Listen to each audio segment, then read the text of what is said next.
মশার অত্যাচার আর কতক্ষণ সহ্য করা যায়? একে তো কামড়, তার উপর মশাবাহিত রোগ, সব মিলিয়ে মানুষ নাকাল। এর প্রতিরোধ হিসেবে এবার অভিনব এক উদ্যোগ নেওয়া হয়েছে। জীবিত বা মৃত মশা জমা দিলেই মিলবে আকর্ষণীয় পুরস্কার। কিন্তু কোথায় জমা দিতে হবে এই মশা, আর কিভাবেই বা মিলবে পুরস্কার? বিস্তারিত থাকছে জান্নাতুন নাহারের ডেস্ক রিপোর্টে।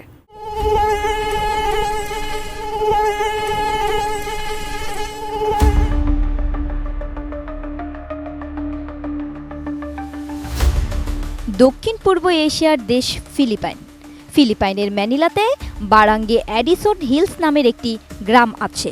গ্রামটির প্রধান কার্লিটো সার্নাল এক অভিনব উদ্যোগ নিয়ে ঘোষণা দিয়েছেন যে প্রতি 5টি মশার জন্য তারা 1 পেসো করে পুরস্কার দেবে, যা বাংলাদেশি মুদ্রায় 2 টাকার কিছু বেশি।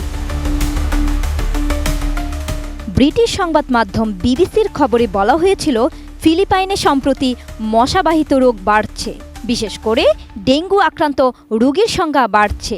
সম্প্রতি কার্লিটো সার্নালের পাশের এলাকায় ডেঙ্গু আক্রান্ত হয়ে 2 জন শিক্ষার্থী মারা যায়।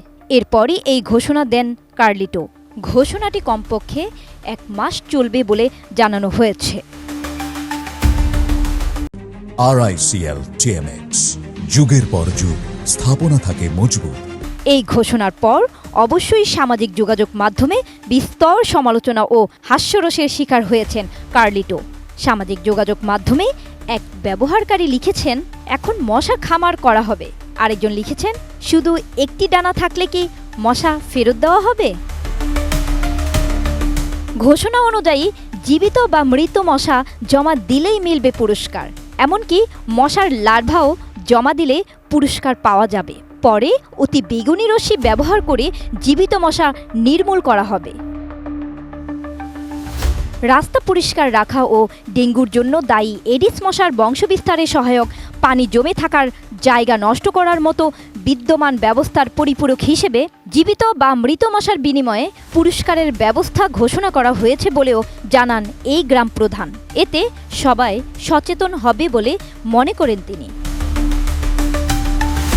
এর মধ্যে 21 ব্যক্তি ঘোষণা অনুযায়ী কাজ করে পুরস্কার দাবি করেছে বলে জানা গেছে। তারা মোট 700 মশা জমা দিয়েছে।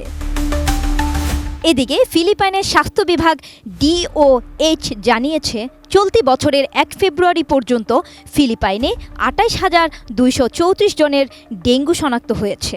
এই সংখ্যা গত বছরের একই বছরের তুলনায় 40% বেশি।